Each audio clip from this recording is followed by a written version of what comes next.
আমার নাম রবিনা। আমার বয়স ২৩ বছর। আমি আমার ৪ ভাই-বোনের মধ্যে ৩ নম্বরে ছিলাম। আমার বাবা-মা কখনোই আমাদের ভাই-বোনদের মধ্যে কোনো পার্থক্য করেনি। তারা তাদের ৪ সন্তানকে একই রকম ভালোবাসা দিয়েছিলেন। কিন্তু কখনো, কখনো এরকম হয় যে আমাদের কাছে আমাদের বাবা-মায়ের ভালোবাসা কম পড়ে যায়। আর কোনো ৩য় ব্যক্তির ভালোবাসা আমাদের কাছে বাবা-মায়ের ভালোবাসার থেকে বেশি মনে হয়। আমার সাথে এরকমই হয়েছিল। আমি জানতাম যে আজকে আমি যে কাজ করতে যাচ্ছি সেটা আমার জীবন বদলে দেবে। কিন্তু আমি নিরুপায়। হৃদয় আমার ঘোড়ার মতো দৌড়াচ্ছিল। আমি বিছানায় আমার ঘুমন্ত বোনকে দেখলাম যে গভীর ঘুমে আচ্ছন্ন হয়ে আছে। আমি উপরের দিকে তাকালাম আর ভগবানের কাছে প্রার্থনা করলাম, হে ভগবান, আমাকে রক্ষা করো। এই কথা বলার সময় আমার চোখে জল চলে এসেছিল। তারপরেও আমি আমার জিনিসপত্র ব্যাগে ভরে খুব ধীর পায়ে নিজের ঘর থেকে বাইরে বেরিয়ে এলাম। পুরো বাড়িতে নিস্তব্ধতা। আমার হৃদয় কাঁপছিল। আমি এক নজর আমার বাবা মায়ের ঘরের দরজার দিকে দিলাম। সবাই গভীর ঘুমে ঘুমিয়ে আছে। এটাই একদম সঠিক সময়। কিন্তু না জানি কেন আমার এরকম অনুভব হচ্ছিল যে আমি যা করতে যাচ্ছি সেটা খুব খারাপ। যদি আজকে আমি এই বাড়ির চৌখাট পার করি, তাহলে আর কখনোই আমার জন্য এই বাড়ির দরজা খুলবে না। আমার বিবেক আমাকে এটা করা উচিত নয় বলছিল। কিন্তু আমার হৃদয় বলছিল, আমি যদি এই চৌখাট পার করি, তাহলেই আমার ভালোবাসা চিরজীবনের জন্য আমার হয়ে যাবে। ভালোবাসার সামনে সমস্ত সম্পর্কই হেরে যায়, সেটা বাবা-মায়ের হোক বা ভাই-বোনের। প্রায় ১ মাস পরেই আমার বিয়ে হওয়ার কথা ছিল।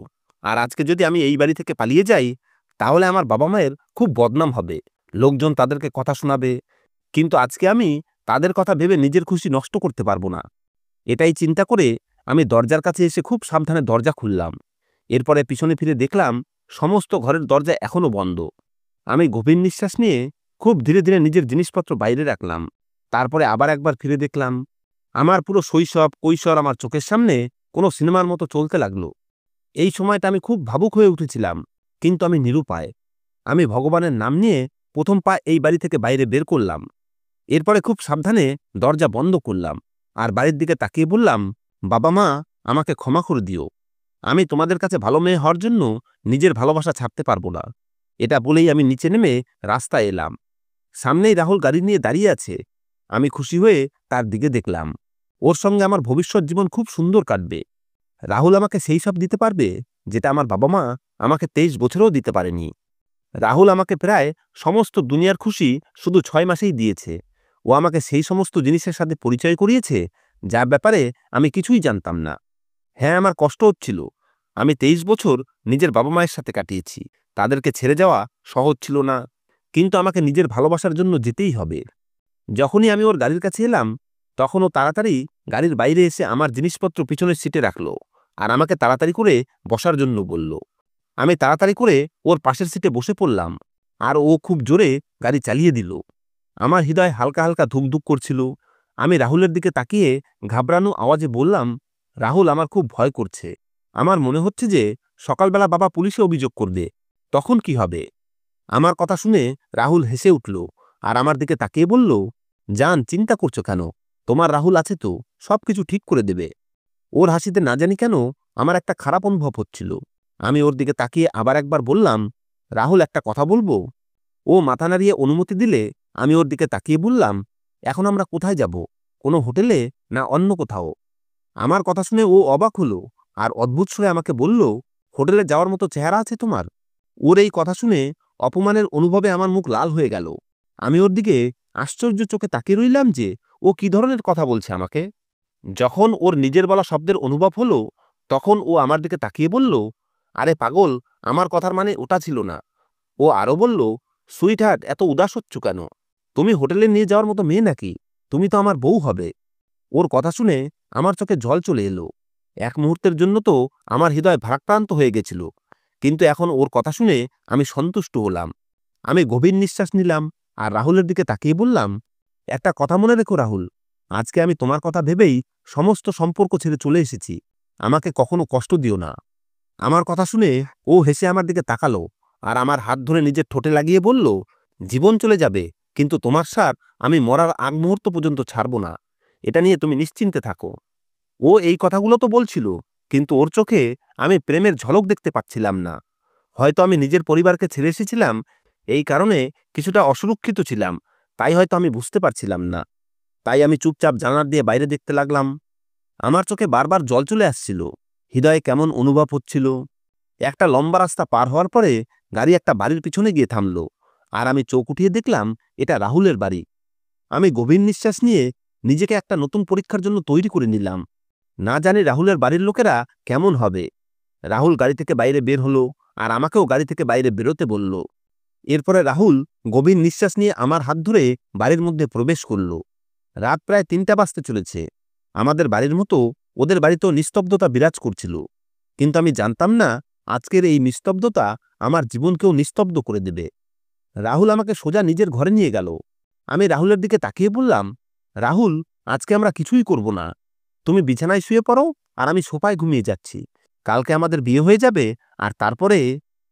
আমি আর কিছু বলতাম, তার আগেই ও আমার কোমর জড়িয়ে ধরল, আর আমার চোখের দিকে তাকিয়ে নেশা জড়ানো গলায় বলল, সুইটহার্ট, কাল অবধি কে অপেক্ষা করবে?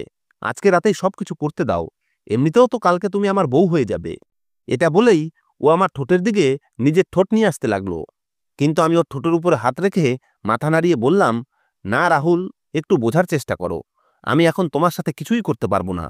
আমি আরও কিছু বলতাম, তার আগেই ও আমাকে ২ হাত দিয়ে কাবু করে নিল, আর নিজের মুখ আমার মুখের কাছে এনে বলল, কি হয়েছে জান?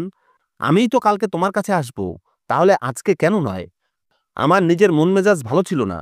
তারপরেও আমি ওর সাথে খারাপ ব্যবহার করতে চাইতাম না, কিন্তু ও আমাকে খারাপ ব্যবহার করতে বাধ্য করেছিল। ও যখন আমার আরও কাছে আসতে লাগলো, তখন আমি হঠাৎ করে ওর হাত ঝটকে দিয়ে ওর দিকে তাকিয়ে বললাম, ব্যাস, অনেক হয়েছে। আমি মানা করছি তো। কালকে যখন আমরা স্বামী স্ত্রী হয়ে যাব, তখন তুমি যা করতে চাও করতে পারবে, আমি কিছুই বলবো না। কিন্তু এখন কিছুই হবে না। এমনিতেই আমার অবস্থা খারাপ। একে তো আমি মা বাবাকে ছেড়ে এসেছি, আর দ্বিতীয়ত রাহুলের এত তাড়াহুড়ো আমার আত্মা শুকিয়ে দিয়েছিল। আমার গলার স্বর অনুভব করে রাহুল আমার থেকে দূরে সরে গেল, আর আমার দিকে তাকিয়ে বলল, এই অসভ্যতা আমি কখনোই ভুলব না। আজকে তুমি আমার হৃদয় ভেঙে দিয়েছ। একটা সময় আসবে যখন তুমি। ও কিছু বলতে চাইছিল, কিন্তু হঠাৎ করে চুপ হয়ে গেল। আমি ওর দিকে তাকিয়ে বললাম, বলো, কি বলতে চাইছিলে তুমি?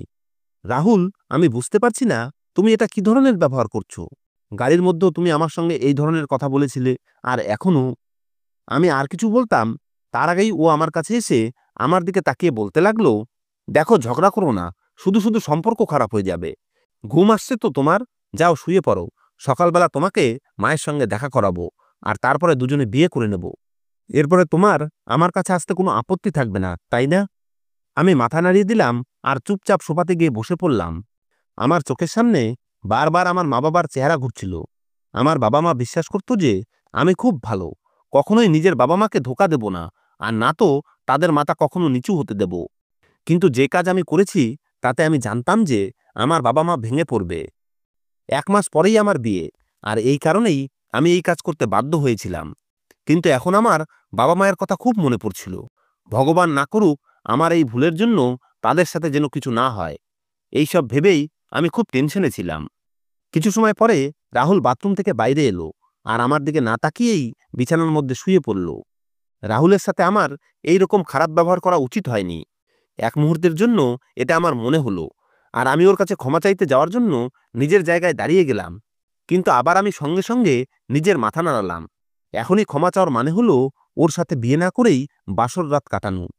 এই কথাটা ভেবে আমি সোফায় শুয়ে পড়লাম, কিন্তু হৃদয় অদ্ভুত অবস্থার মধ্যে ছিল, তাই আমার ঘুম আসছিল না।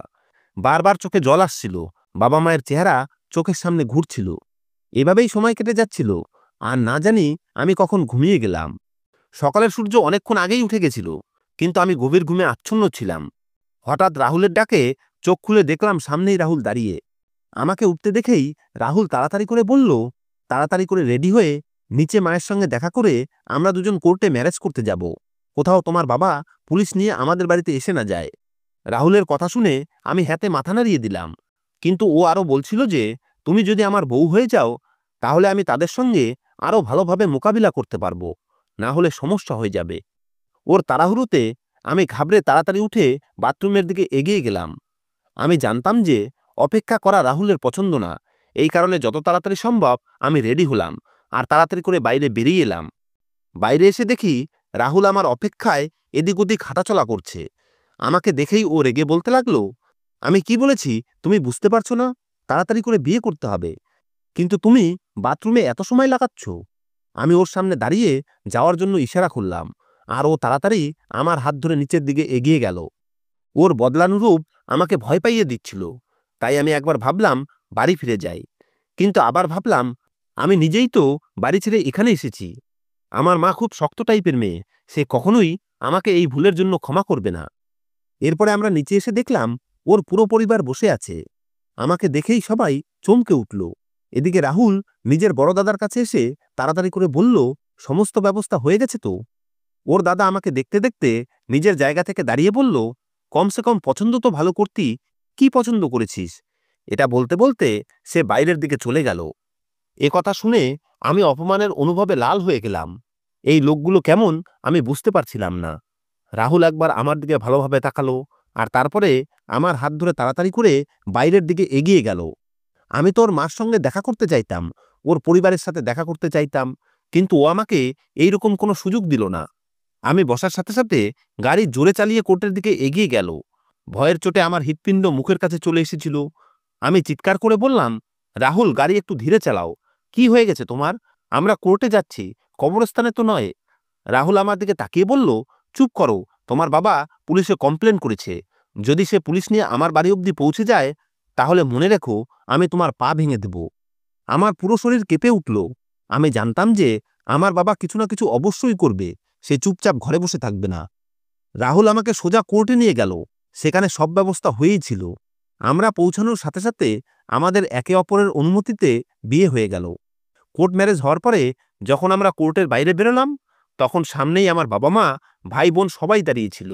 তারা আমাকে জল ভরা চোখে দেখছিল। সে সময় আমার গলায় বরমালা ছিল, আর আমার হৃদয় ধুকধুক করছিল, কপালে ঘাম এসে গেছিল। আমি ঘাবড়ে গিয়ে রাহুলের শার্ট ধরে নিলাম। ও রেগে আমাকে ছিটকে দিত, তার আগেই ওর নজর সামনের দিকে পড়ল। আমি রাহুলের পিছনে লুকিয়ে গেছিলাম। ও আমাকে টেনে সামনে এনে বলল, কারো হিম্মত নেই যে আমার বউয়ের দিকে চোখ উঠিয়ে দেখে।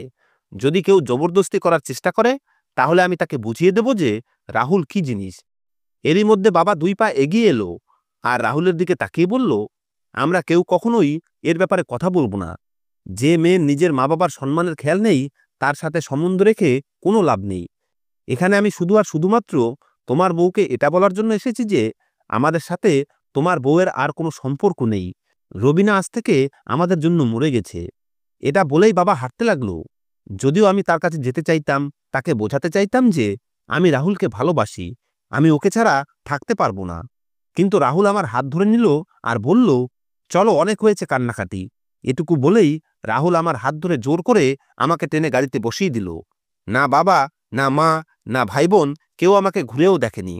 আমি রাহুলের সামনে অনুনয় বিনয় করতে থাকলাম যে আমাকে অন্তত একবার যেতে দাও, অন্তত একবার বাবা মায়ের সাথে কথা বলতে দাও।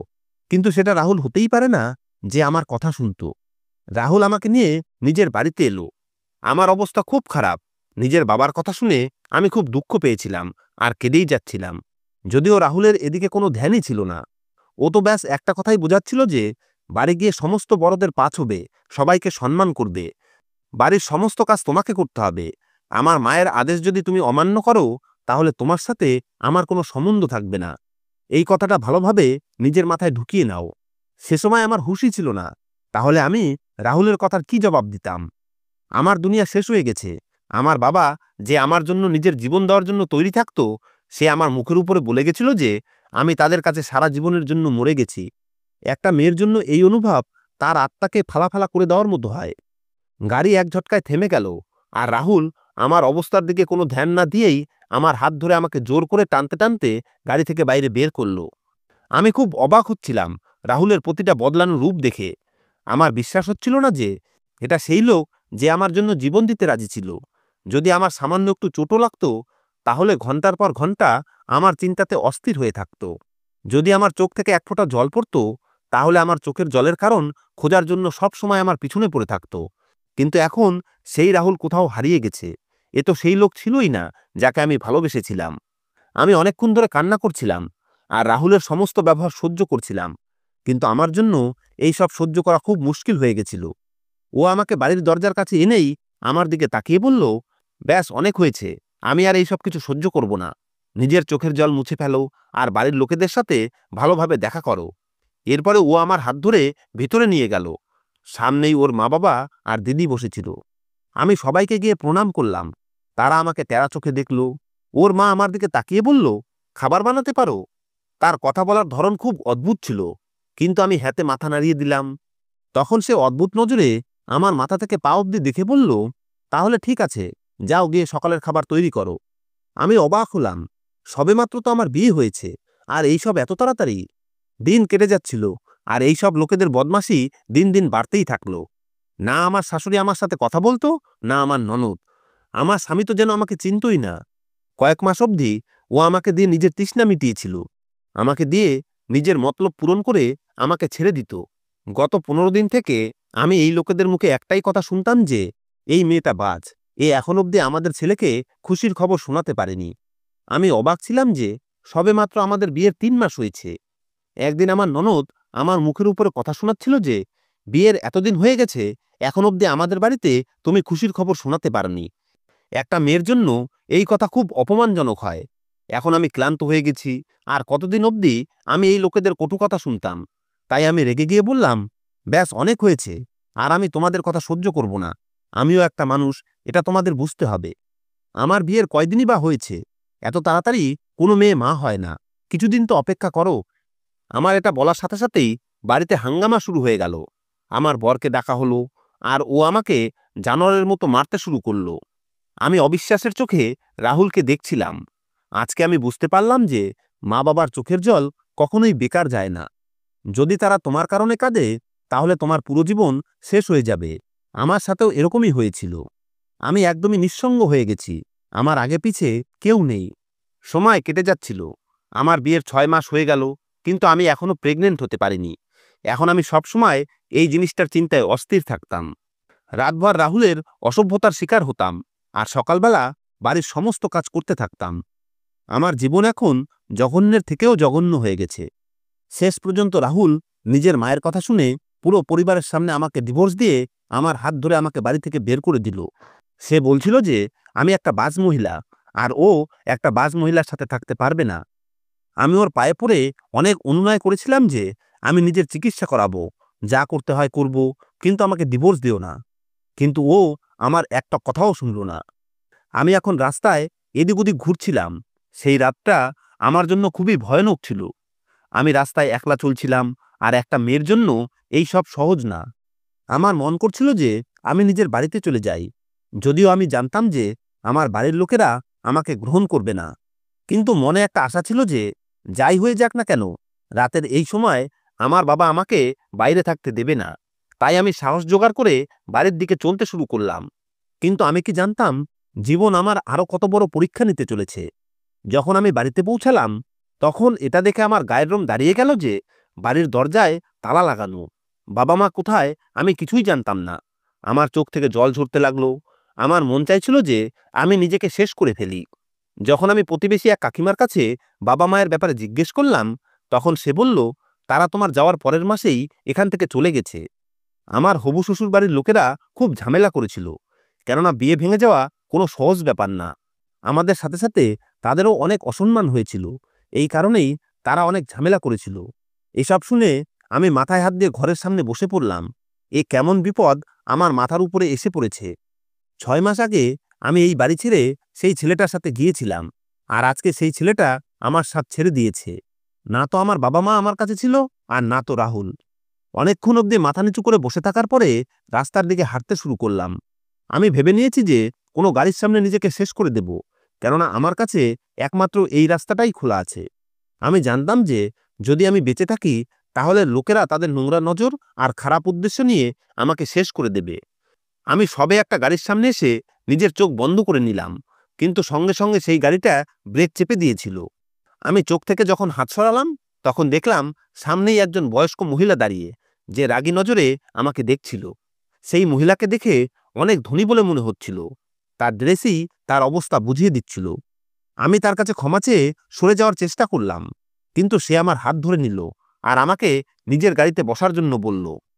কথা শুনে আমার বুক কাঁপতে লাগলো, কেননা আমি জানতাম যদি আমি তার সাথে যাই, তাহলে সে আমাকে পুলিশের হাতে তুলে দেবে। কিন্তু আমি কি জানতাম যে আমার জীবন এখন বদলাতে চলেছে। ভগবান যদি কারো পরীক্ষা নেয়, তাহলে তাকে সেই পরীক্ষা থেকে বের হওয়ার রাস্তাও দেখিয়ে দেয়। সেই মহিলাটি আমাকে গাড়িতে নিয়ে বসালো। আমাদের মধ্যে একদমই নিস্তব্ধতা ছিল। আমি সেই মহিলার দিকে তাকালাম আর ভয়ে ভয়ে বললাম, আমি একদমই ভেঙে পড়েছিলাম, এই কারণেই আমি এই রাস্তা ধরেছিলাম। আমি ক্ষমা চাইছি, আপনি আমাকে পুলিশের হাতে তুলে দেবেন না। সেই মহিলা আমার দিকে তাকিয়ে বলল, নিশ্চিন্ত থাকো, আমি তোমাকে পুলিশের হাতে তুলে দেব না। বরং তুমি কি আমার বাড়িতে চাকরি করবে? আমি ঘাবড়ে গিয়ে তার দিকে তাকালাম। সে বলল, আমার একটা মেয়ের দরকার, যে আমার বাড়ি পরিষ্কার পরিচ্ছন্ন করবে। আমি তোমাকে ভালো বেতন আর থাকার জায়গাও দেব। আমি অবাক হয়ে তার দিকে দেখছিলাম। ভগবানও কি কখনো কারো উপরে এভাবে কৃপা করে? আমি তাকে প্রশ্ন করতে চাইতাম, নিজের ব্যাপারে কিছু বলতে চাইতাম, কিন্তু সে আমাকে কোনো সুযোগই দিল না। সে একদমই চুপচাপ নিজের গাড়ি চালাচ্ছিল। কিছু সময় পরে গাড়িটা একটা বাড়ির সামনে থামল। বাড়িটা দেখে আমি চমকে উঠলাম, কারণ বাড়িটা দেখতে খুবই সুন্দর ছিল।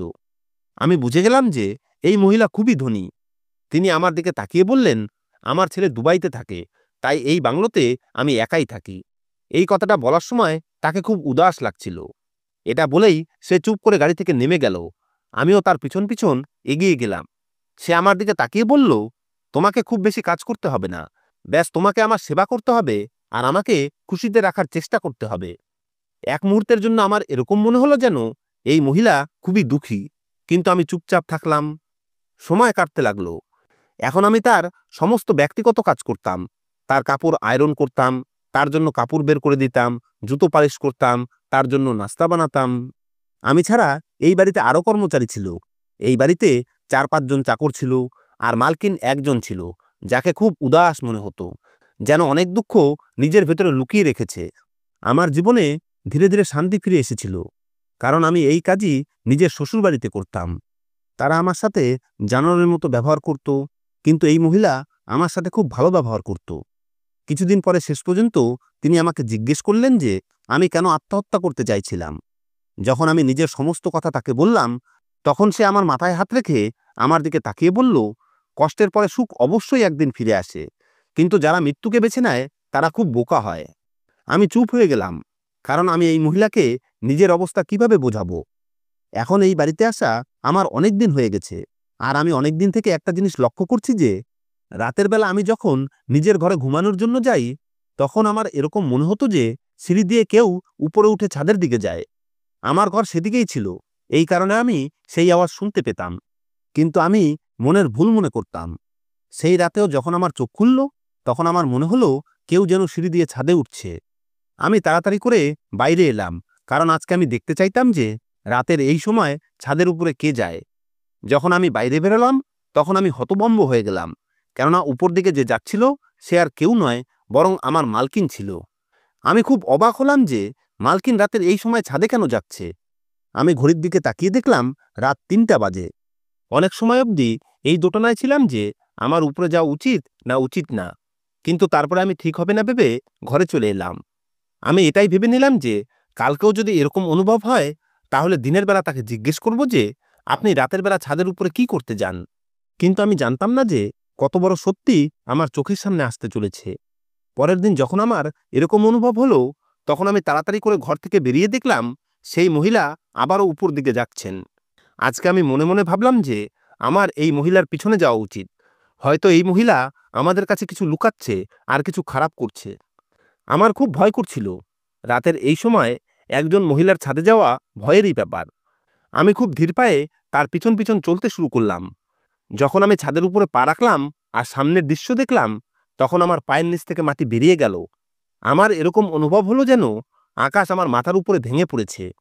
আমি কখনোই ভাবিনি যে এই মহিলা, যাকে খুব খুশি দেখা যায়, সে এতটা উদাস হতে পারে।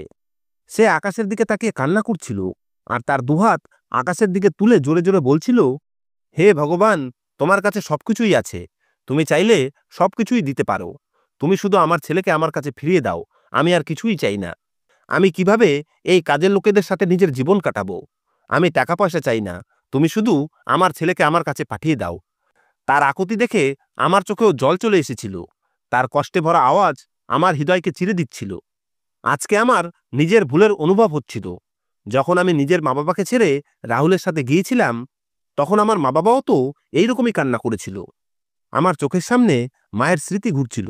যখন আমি মায়ের কোলে মাথা রেখে শুয়ে পড়তাম, আর তিনি আমার মাথায় হাত বুলিয়ে দিতেন। আমি ভাঙা হৃদয়ে নিচে ফিরে এলাম, কিন্তু আমি আমার মনকে শক্ত করে নিয়েছি। আমি ভেবে নিয়েছি যে আমি এই মহিলাকে এত সেবা করব যেন ভগবান আমার উপরে খুশি হয়ে যায় আর আমার বাবা মায়ের সাথে আমার দেখা করিয়ে দেয়। আর এই জিনিসটাকে আমি সত্যি করে দেখিয়েছি। আমি হৃদয় দিয়ে সেই বৃদ্ধ মহিলার সেবা করতে শুরু করলাম, যে আমাকে আমার বিপদের সময় একা ছাড়েনি। সে প্রতি রাতে ছাদের উপরে যেত আর জোরে জোরে কান্না করতে করতে প্রার্থনা করত যে তার ছেলে যেন ফিরে আসে। আমিও ভগবানের কাছে এটাই প্রার্থনা করেছিলাম যে সে যেন তার একমাত্র ছেলেকে ফিরে পায়। আর বলা হয় যে কেউ যখন কাউকে হৃদয় দিয়ে ডাকে তখন তাকে ফিরে আসতেই হয়। প্রায় 1 বছর পরে তার ছেলে আর তার নাতি ফিরে এলো। তার ছেলে এসে জানালো যে তার স্ত্রী মারা গেছে। আমি সেই ছোট্ট বাচ্চাটাকে দেখছিলাম। তাকে দেখে না জানি কেন আমার নিজের খালি কোলের অনুভব হয়েছিল। আর ওই যে বলে না, যার জন্য আপনার হৃদয় কেঁদে ওঠে, ভগবান অবশ্যই সেটা আপনাকে দেয়। সেই বৃদ্ধ মহিলা আমার সেবা যত্ন আর সততা ভুলেননি। তিনি নিজের ছেলে ফিরে আসার পরেই এক প্রকার জোর করে আমার বিয়ে তার ছেলের সাথে দিয়ে দেন। আমি হতবাক হয়ে থেকে গেছিলাম, কেননা আমি তো তার বাড়ির চাকরানী ছিলাম। তাহলে সে এরকমটা কিভাবে করতে পারে? কিন্তু সে আমার একটা কথাও শুনেনি। আমি ভয়ে ভয়ে ছিলাম, না জানি এই লোকটা কেমন হবে। কিন্তু এই লোকটা মানুষ ছিল, আর তার মধ্যে মানুষত্ব ছিল। না ও কখনো আমাকে মেরেছিল, আর না তো বাজ হওয়ার কথা শোনাতো। যদি সে আমাকে ভালোবাসা নাও দেয়, কিন্তু খুব সম্মান দিত, যেটা আমি রাহুলের থেকে চাইতাম। আমি হৃদয় দিয়ে তার মা আর ছেলের সেবা করতে থাকলাম, আর তারপরে আমি আমার অপেক্ষার ফল পেয়ে গেলাম। সময়ের চাকা ঘুরে যাচ্ছিল, আর সেই বৃদ্ধ মহিলার ছেলে আমার ভালোবাসা মেনে নিয়েছিল। আজকে আমার বিয়ের প্রায় 4 বছর হয়ে গেছে, আর আজ আমার একটা ছোট্ট পরীর মতো মেয়ে আছে, আর আমি আমার পরিবারের সাথে খুব শান্তিতে জীবন কাটাচ্ছি। ধন্যবাদ বন্ধুরা।